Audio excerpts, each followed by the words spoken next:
آپ دیکھ رہے ہیں سٹی انڈیا نیوز چینل، حق کی آواز۔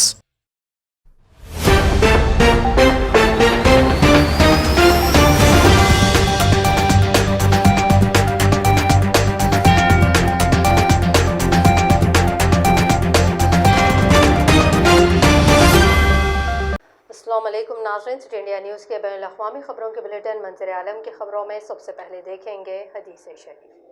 گل از رخ احادیث نبوی صلی اللہ علیہ وسلم، فضل العالم على العابد كفضل القمر على سائر الكواكب، سنن ابن ماجہ۔ عالم کی فضیلت عابد کے مقابلے میں ایسی ہے جیسے چاند کی فضیلت تمام ستاروں پر۔ میانمار میں فوج کے اقتدار پر قبضے کے خلاف جاری احتجاج میں فوج کی جانب سے ہوئی پرتشدد کارروائیوں میں بدھ کے روز کم از کم 38 افراد ہلاک ہو گئے ہیں، جسے اقوام متحدہ نے ایک ماہ قبل ہونے والی بغاوت کے بعد سے اب تک کی سب سے خونی دن کے طور پر بیان کیا ہے۔ پیش ہے اسی پر ہماری یہ تفصیلی رپورٹ۔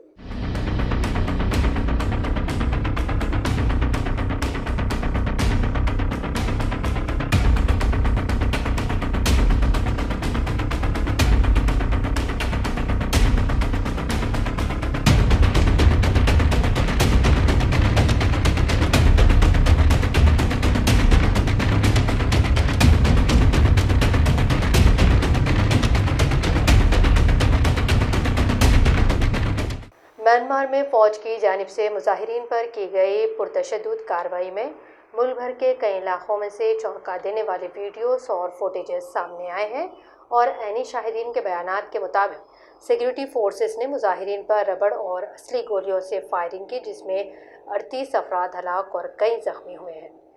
تاہم میانمار کی فوج نے ابھی تک امواتوں کے اطلاع پر کوئی تبصرہ نہیں کیا ہے۔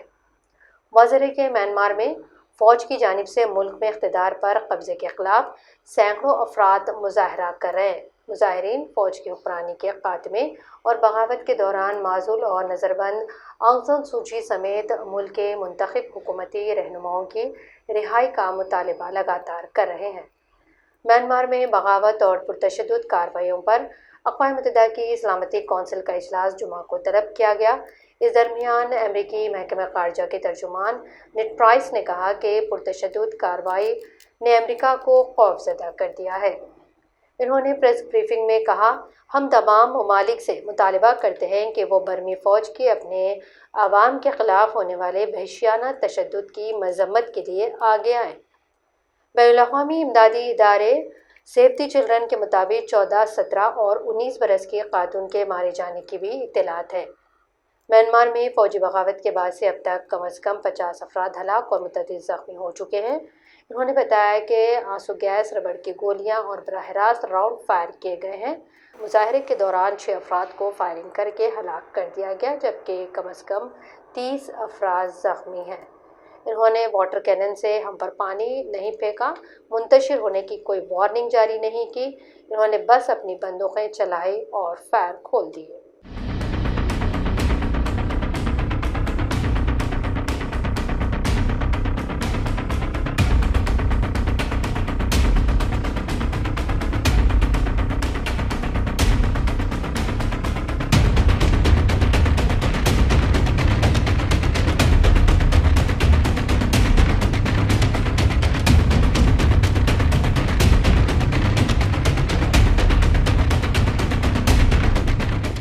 میانمار میں سن 1948 میں برطانیہ سے آزادی حاصل کی۔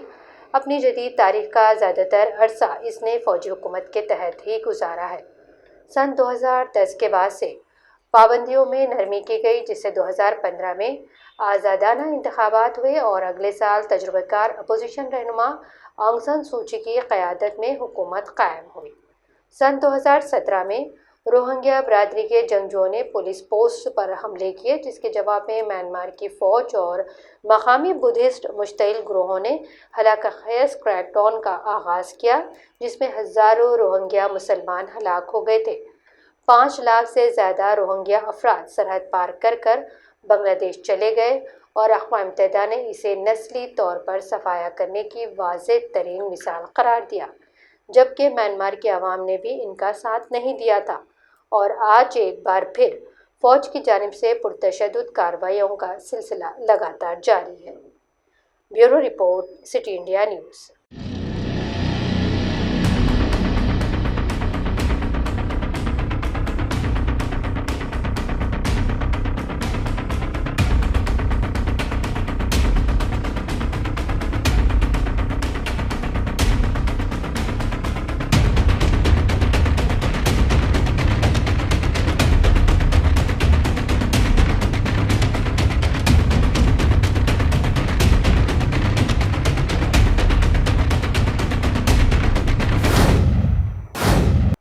میانمار کی اس تفصیلی رپورٹ کے بعد بڑھتے ہیں مزید اہم خبروں کی جانب۔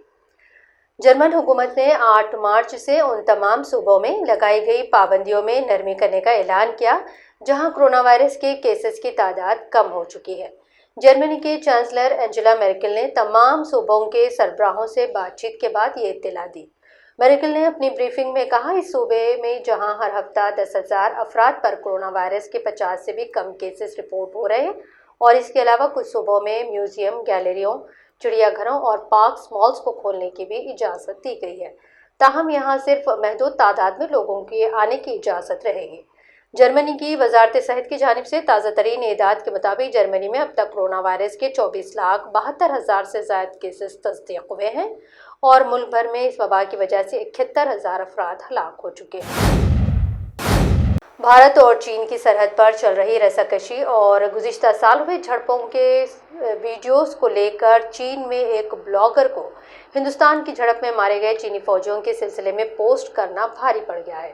اس کے بعد جن پنگ حکومت نے بلاگر پر فوجیوں کو بدنام کرنے اور معاشرے پر منفی اثر ڈالنے کا الزام عائد کیا۔